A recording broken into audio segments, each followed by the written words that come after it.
All right, here's the last lesson of the summer assignment, kind of making some ground, covering some ground before our core coursework at the beginning of the year. Manifest Destiny and Westward expansion. Hopefully you've been making some good hay up to this point. This is about wrapping things up, the impact of Spain's empire collapsing in the Americas, and U.S. foreign policy in American westward expansion is of key importance here. We need to understand a lot of context and background of what's going on in the world and in our region of the world to understand how that is impacting what is going on within the United States as well, that big picture context. In 1820, key turning point year here in the Americas, Mexico wins its independence from Spain. And there were numerous other American colonies that experienced and were trying to break away from Spain in revolutions during this decade and even just prior in years just prior to this. But it was coming to fruition and developing into independent countries, as you can kind of see here. And these countries, very much like the American colonies after the American Revolution, they were colonies that were basically a resource mine for the mother country, in this case Spain, and all the wealth and development, any education, key leadership was of the Spanish background or from Spain, and so they had developed their own leaders, their own economies, their own political systems, their own constitutions. They're very unstable. And the United States fears that other European nations might attempt to exert control over them and take them away as colonies of their own. But the background in all this, in terms of understanding, how do we deal with this and how do we safeguard these countries and maybe perhaps promote democracy and democratic republics like ourselves, some other brothers and sisters in the world, because the United States is really the only country in the world that is a democratic, capitalistic country we want other people to trade with. It's important to understand what our rule for dealing with foreign countries was up until then. And it's pretty much going to stay the same, but it's going to have a little bit of a twist or an extra layer that kind of supports the policy set up by George Washington. And that foreign policy was basically to steer clear of any permanent alliances with other foreign nations, treaties that would require us to go to war with other countries against other countries, possibly risking our independence. We were also weak. We were economically very stressed out at this point in time in our history. We have all kinds of land into the west toward the Mississippi River to advance into. And so essentially what our foreign policy was, and a precedent set by George Washington, was that we were going to isolate. And presidents followed this generally for the next 100 years. But it's going to change here a little bit. Not so much change, but there's going to be an added layer to it. And the next foreign policy statement we get is from President Monroe. And he makes this policy statement that becomes known as the Monroe Doctrine that basically says, in Latin America, in the Americas, Europe, you should not and we will not accept you trying to establish new colonies in Latin America. In other words, taking over these attempted countries or independent countries in Latin America from Spain as your own. They need to be as they are, let them govern themselves, and whatever colonies you have at this point in time, and you do have a few colonies. For example, Spain has Cuba at this time, note to selves for the future events coming up. You can have, that's fine. The colonies you have is fine, but don't try to come in here and expand your empires. What this is doing is putting, again, kind of a line in the sand for European countries. Stay out. This is our hemisphere. This is our part of the world. We want it for our own economic development. And so that's our foreign policy. George Washington Monroe going forward until the beginning of our 20th century. In 1823 to 1825, in the early years of Mexican independence, Mexico was trying to develop the upper northern regions of its new country. So they sold land cheap to anybody that would come settle it, especially up in this area. And American settlers saw advertisements for this, and they were encouraged to come to settle in these areas. And they were allowed to get this land fairly cheap, as you can see, if they agreed to learn Spanish, become American citizens, convert to Catholicism, obey Mexican laws. Most of these people, Americans move in kind of straight lines, are coming from the South. And as they're coming from the South, they have kind of a Southern mindset. If you look at the list of items there, the requirements to be in Mexico with this cheap land, how likely are Americans to do this? Most Americans, as we'll talk about and reinforce throughout the course of the year, most of them are are not Lutheran. They are Protestant in background. Lutheran would be an example of a Protestant faith, not Catholic. This is a little play on your European history and your world history course from before, which we'll review in the future. So they don't necessarily fit religiously that way. And in terms of being given hard, strict rules on what you should be required to do, it's not really in the American mindset. And as the population of Americans increases into a region that's going to become known as Texas and some other portions of the West, Mexican West, there's growing concern about their influence, and they're not necessarily following the rules and expectations that are set up forth for them. And they being Mexico, starts restricting trade and discouraging Americans to coming to this region of Mexico. And they put a tariff or a tax on U.S. goods, which makes them more expensive. And Americans kind of like American goods. They restrict the immigration, and there are family members who were actually going to come to these regions after the initial, perhaps father or family member went out ahead of time and set up a place and found a place to kind of settle for a family. And they also were talking about ending slavery in Mexico. And for Southerners coming into this region and who were already here, this was talk of basically limiting my property. And that was an offensive idea to them, as it was an offensive idea to Americans in the South in the United States. So there's resistance here. They sought reform from the Mexican government and backing off of these things that the Mexican government was going to do, led by President General de Santa Anna. And he basically rejects any of their complaints or requests for reform and their concerns. And so this begins resistance movements. And the first resistance movement that resulted in violence was in 1835 in Gonzales, Mexico. In 1836, there's this Battle of the Alamo, in which some Americans take control of the Spanish mission, and they were pushing for independence and trying to declare their independence from Mexico. And the Mexican army comes and wipes them all out, essentially executes and kills anybody that was that had remained, and put their bodies in piles and burned them afterward to send a message to the Americans. And this results in the big, full-blown Texas War for Independence. And these, again, are largely Americans fighting for this. The final battle is the Battle of San Jacinto, in which Santa Anna grants Texas independence reluctantly. He's captured in this particular battle. He's then later set free and returns back to Mexico. The president of Texas becomes Sam Houston, and they are an independent country republic for about 7-8 years. But immediately they ask for annexation by the United States. They want to become a part of the United States. They are largely Americans, and they want to come into the United States as a slave state. Andrew Jackson refused, despite he being a Southern landowner or Southern plantation owner and slave owner himself. He refused annexation straight outright because of a concern for it upsetting the balance of northern and southern states in the Union, creating too much tension between the North and the South, upsetting the balance in the United States Senate, because whenever you add a state, you add 2 senators, regardless of what state it is in the country. And this would perhaps give the South too much control and send a message to the North that we're going to expand and grow and become a majority nation of slave states. There's also concerns here in that there are border problems with Mexico. Mexico didn't recognize the border that the New Republic of Texas recognized, and if we annex Texas, then we take on the border problem. If there's border problems between countries, quite often that leads to war, and we don't want war. So this was a big issue and a no-no for a good number of years.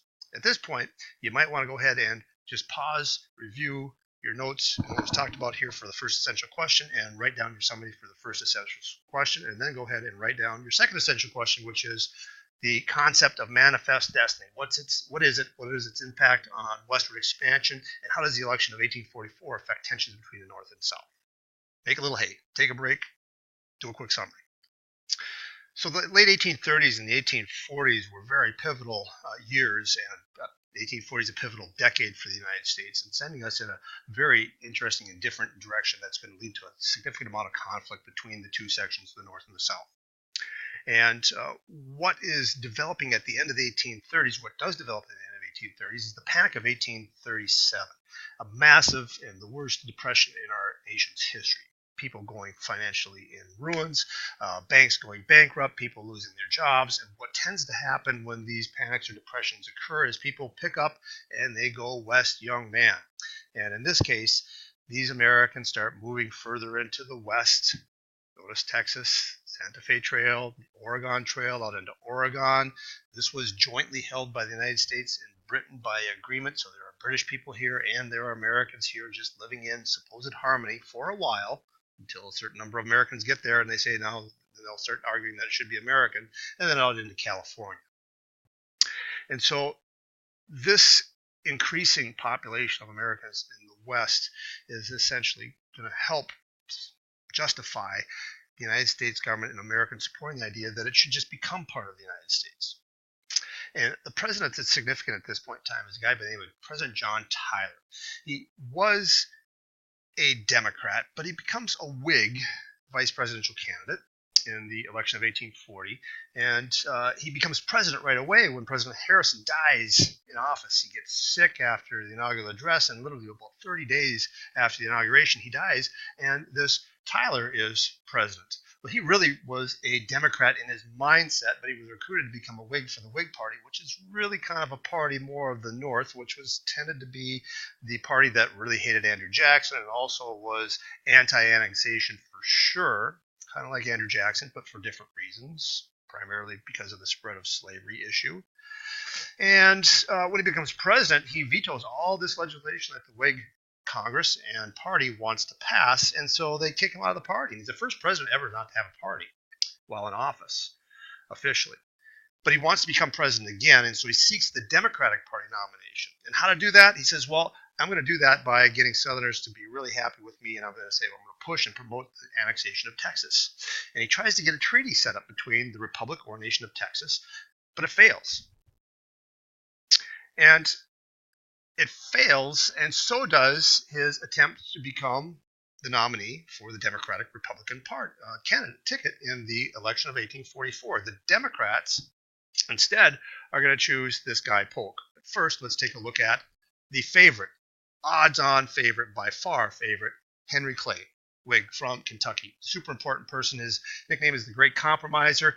He came up with the Compromise of 1820, the 1833 tariff compromise that brought down the tariff that made Southerners somewhat happy and prevented them from seceding from the Union over taxes on foreign goods that caused consumer prices to go up, and it was only good for the North. He's a slaveholder from Kentucky as well.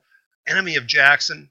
In fact, he's one of the founders of the Whig Party that was in opposition to Jackson, and he ran previously 2 other times and failed as president, but this time it was supposed to be his for sure. And the economic platform that he promoted was a national bank, economic and internal improvements that would be paid for by a tariff tax on foreign goods, and that also protects American manufacturers from foreign competition. Sounds familiar to current event issues today. But he was a little bit vague on the issue of Texas and annexation and that kind of thing. He did again own slaves, but he was concerned about the Union. The Union, like Jackson, was most important to him, and he really didn't say outright he was going to favor any kind of annexation or the expansion of the country into Texas because of the concerns for stress it was going to create and tensions in the country and weakening the union between North and South. This James K. Polk has the nickname Young Hickory. Old Hickory was the nickname for Andrew Jackson. He's really the favorite of Andrew Jackson, who's ailing at the time. He's almost dead. And Andrew Jackson pushes for this guy to become the nominee for the Democratic Party. Slaveholder from Virginia and Tennessee. He's really a dark horse. Nobody thought he was going to have a chance at winning, but he ran on this let's expand the country kind of a platform. Annex Oregon territory. We're going to take it all from Britain. It should be us, but that could potentially create war with Britain, maybe not so good. Annex Texas as well, another war issue. The border issue with Texas that it has with Mexico, angering Mexico. Buy California, New Mexico territory from Mexico. This land should be ours. This was the mindset that was kind of already in the country, and he plays on it, and he pushes for this being rightfully our destiny, our future as a country. It all should be ours from Atlantic to the Pacific. But as he's talking about this, again, this is creating tension in the North for those who believe that this Democratic Party just wants to expand and take all this territory to expand the institution of slavery. And this is where things start to crack a little bit in the 1840s and moving in the 1850s. There is a third party that's formed. It's called the Liberty Party, and it's formed pretty much solely on the issue of slavery. They do not want slavery to be supported, to be protected by the federal government, the general government, the federal government, and they want equal rights among all men in every state. And this is going to be influential in that it does take away enough votes, popular votes. They don't get any electoral votes with this Bernie dude from the candidate, Mr. Henry Clay. And he's crying. He is just devastated in all of this. And a large number of the votes that were lost tended to be in Pennsylvania. And if you took Pennsylvania and did the math and switched it to the other side, we would have Henry Clay as president. But we don't. James K. Polk is our 11th president. Significant. And he is going to achieve everything that he sets out to do. All of those points. One term. And he promised one term. One term and that's out. But let's take a look at, again, our concerns and our past history over slavery. In our first Constitution, the Articles of Confederation, they, in that government, established, and this was the Constitution established during the Revolutionary War, passed an ordinance called the Northwest Ordinance, in which it banned slavery in this Northwest region of North America, gained from Britain in the Revolutionary War. It did take, though, into consideration, just by the fact that it did allow for slavery to be banned in the South, or the southern portion, or south of the Ohio River, the right of Southerners to expand into this region and to establish slavery. So for the North, no slavery. For the South, slavery. And this is reflective of what was done historically to keep these northern and southern states together. The issue and the topic, or not the issue, but the practice of establishing a compromise to establish a nation. But it becomes a moral issue in the 1840s. It was a moral issue then, but it's increasingly becoming a moral issue because it's growing and expanding. Other compromises that were made when we scrapped the Articles of Confederation and established our new Constitution, the Constitutional Convention of 1787. Remember the Three-Fifths Compromise that partially counted slaves in a very lightly populated South compared to a highly populated North, balancing out representation in the U.S. House of Representatives. That was for the South. It also impacted the Electoral College and the electoral number of electoral votes. That impacts the presidency. The importation of slaves was banned in 1808. That was part of the compromise as well for the North. And then there was a fugitive slave clause. We're going to talk about another one here coming up in the future that basically said the federal government would support the return of property, slaves that would potentially run up here. They would probably know that this was a free area. And so the federal government would support the return of that property. And so there is a long history of compromise here. And from the very beginning here, if you look at the states in green, the original 13 colonies, there is had been a balance of slave versus free states. And as we grow and add states, there tended to be a one for them and then a one for us kind of a thing that developed. But now in the 1840s, this is potentially throwing things in an unbalanced direction for one side or the other. And the North is heavily going to squawk about it. And we'll see in a little bit, the South will squawk as well. But President Tyler, even though he's wasn't a candidate in this election of 1844, he saw the election as kind of a message from the country that they would be okay and want annexation and expansion of Texas. They voted for Polk. That's what Polk wanted. So he gets in Congress, instead of a treaty that requires a 2/3 vote to bring in Texas, a treaty with another country, Texas, to become a state, he gets them to pass a resolution which required a simple majority for annexation of Texas. And it passes. And so even before Polk becomes president, he has already checked off one of his key goals. Texas becomes a part of the United States. And if you look at this map and how things develop over time, again, it's kind of balanced. One for the other until we get into, and we'll start covering in the future, the 1850s. What should be on here, and I wish was on this list, was 1848. It was dead even in 1848. as we'll look at this particular map. And so when we get to these new states that are going to be added in the future here, now with Texas, Florida's coming up in the same year, Iowa, Texas, Wisconsin, you can kind of see that Congress, especially after the Compromise of 1820, kind of had this practice of one for you, one for them, one for you, one for them, to keep the union together, right? That's generally the consensus of the compromise. But what's in the mindset of all of this? What is this manifest destiny thing all about? It was an increasing feeling here that this is what was supposed to happen. There was a higher power, exemplified by this angelic figure, Columbia, moving from the right to left, east to west, bringing civilization, prosperity, proper use of the land, farmers, and before the farmers, miners and trappers, and pushing out uncivilized societies from darkness, bringing light and goodness and democracy. And this was just going to be, and it just is, an obvious thing. It was definite. You couldn't stop it. It was a God-driven kind of a thing, or a higher power-driven kind of a thing. It's just going to happen. So there was no need to resist it. In fact, it was futile to resist it. And the term manifest destiny was really used first by this guy by the name of John O'Sullivan. And that is that it was a term coined in the argument to annex Texas. And he is an editor or writer, and he was arguing in this document that he wrote here on Texas for the expansion and takeover of Oregon and Texas into the United States. And it's our destiny to overspread and possess the whole of the continent, which Providence is a reference to God, has given us for the free development of our yearly multiplying millions. And this was on Annexation 1845. So that's a key term for us to know, and that image as well, very important to know. And this, even though is an image in a painting painted by John Gaston in 1872, this manifest destiny continues on for several decades, right? And the settlement of civilization and development and territorialization and turning territories into states over the next several decades. So young Hickory is our president, but he's got some things done. He's going to get Oregon as well by an agreement between the United States and Britain. He'll avoid war there. We're going to kind of skip and bypass that. He only has two more things to get, and that is Mexico territory and California. How is he going to do that?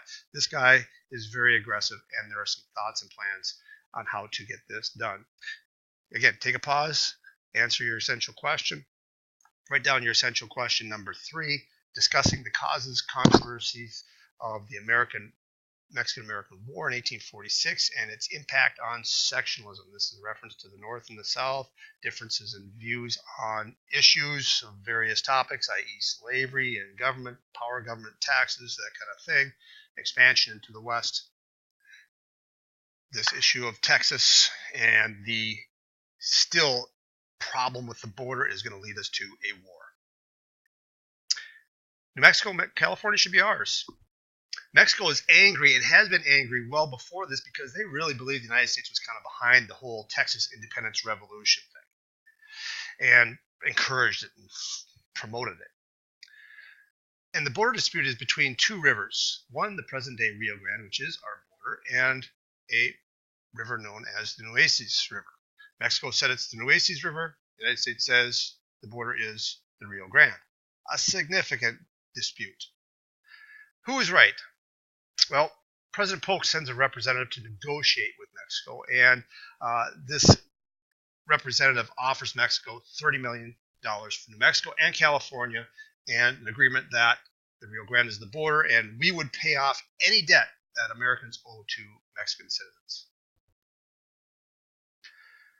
Mexico refuses and essentially makes several statements that say, we're going to reclaim Texas. And so, Plan B. General Zachary Taylor is ordered by Polk to bring an armed force down, and notice where this is. Here's the Nueces River, and here's the Rio Grande. Some armed forces down into this area right in here, which would be in what Mexico believes is their territory. So if a foreign army marches into what you believe is your territory, what would you have your army do? Well, they would probably come into conflict, and that's what happens here. Taylor sends a message back after being fired upon. Hostilities have been, have considered to be commenced, and several days later, Polk addresses Congress with a declaration or a request for a declaration of war, and they give it to him on May 11th, and now we're at war.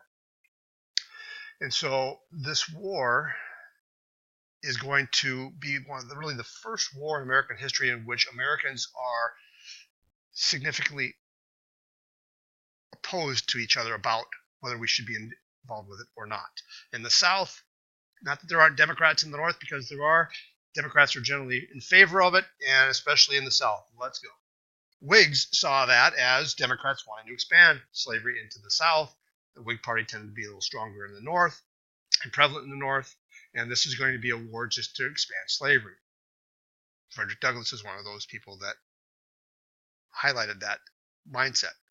Another guy that highlights the concerns about this war and the just nature of this war, or the unjust nature of this war, is a guy by the name of Abraham Lincoln. Just elected in 1846 in that year from the state of Illinois into the House of Representatives, he becomes one of those conscience Whigs. Most Whigs were opposed to it. Even though only 14 voted against declaring the war, the declaration of war, there were large numbers that said this is really concerning. And he issues a speech right away known as the Spot Resolutions. He said, we want to know exactly where the spot is, who fired on who, what actually transpired. Everything seems a little bit funny. There were some vague areas in the whole event and the situation bringing about this declaration of war. And it never seemed to be very clear. It seemed very, very suspicious. And so with the declaration of war, there's this animosity in the North about the war itself and a little bit of a lack of support. But then if you don't support, then you're not patriotic. And so we go on war. But there is an attempt to try and limit the outcomes of the war. And that comes with a proposal made by a representative from the state of Pennsylvania, a Democrat, by the name of David Wilmot. And if you focus on the red here, this proviso or provision was going to be in addition to the declaration of war that would say that if we acquire any land or territory from Mexico, there will be no slavery or involuntary servitude there ever in any part of that territory. Well, can you imagine what Southerners would think about that? They go a little bit crazy, because this would be an attempt to limit their property. And if you limit the spread of slavery, you limit the number of senators in the United States Senate, and that would mean Northern senators would eventually be in the majority, and the North is going to get what they want in the United States Senate all the time. They go a little bit crazy. In particular, the most important person we need to know here is a guy by the name of John C. Calhoun, former Vice President under Andrew Jackson, who was going to secede over the tariff in the early 1830s. He was talking secession again. And that this talk of limiting slavery is a plot in the North to limit slavery. It's a limit on our property. Its property is protected by the Constitution. We want New Mexico and California to be open to slavery, and they go a little purple minion and are super unhappy about this. And he countered with another proposal. Let's add a constitutional amendment that says Congress can never ban or regulate slavery in any territory. Neither one of these things pass, but it created a lot of anger and anxiety and distrust between the northern section and the southern section. Long and short, Mexican-American War is about a year. It's fairly quick. We invade Mexico. In fact, there was even talk about taking the rest of Mexico or larger portions of Mexico. The surrender of Mexico only happened with our invasion of Mexico into the capital city, Mexico City itself, and negotiations for the end of the war begin. 1848 is the culmination of the war, the Treaty of Guadalupe Hidalgo. Mexico loses half of its territory, gives up claims to Texas, agrees on the Rio Grande as the border, and they ceded California and New Mexico to the United States for half of the first proposal, $15 million. The United States expands by 1/3 of its size. Almost all of the contiguous United States is established here in this particular war, with the exception of the Gadsden Purchase. We'll talk about that a little bit later. But this brings up the issue, what the heck is this going to look like? Slavery or not slavery? And who decides? This is a vague thing in the Constitution. It doesn't specifically say. So here we go. Take a little pause. Answer that third essential question. Write down your essential question number 4. This is our last layer here. I know this one's a little bit longer, but California. California, after the Mexican-American War, what impact does it have on sectional issues between the North and the South? As soon as that war is done, a big event happens, and that is the discovery of gold. And here comes the whole country and the rest of the world coming to try and find their gold nugget to become rich.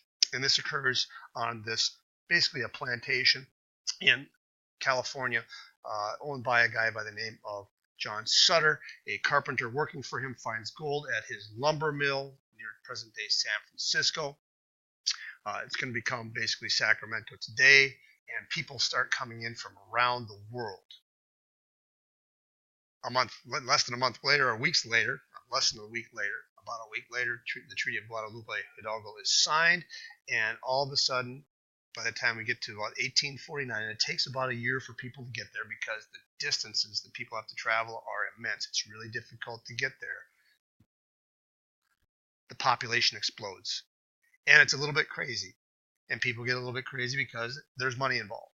80% are Americans, but you have people coming from Australia, from Europe, some South America, about 300 estimated men from China, as well as one of the first large Asian groups to migrate to the United States. They're coming to get their piece of the pie. And so California grows immensely in population in a very short period of time. It's violent, it's lawless.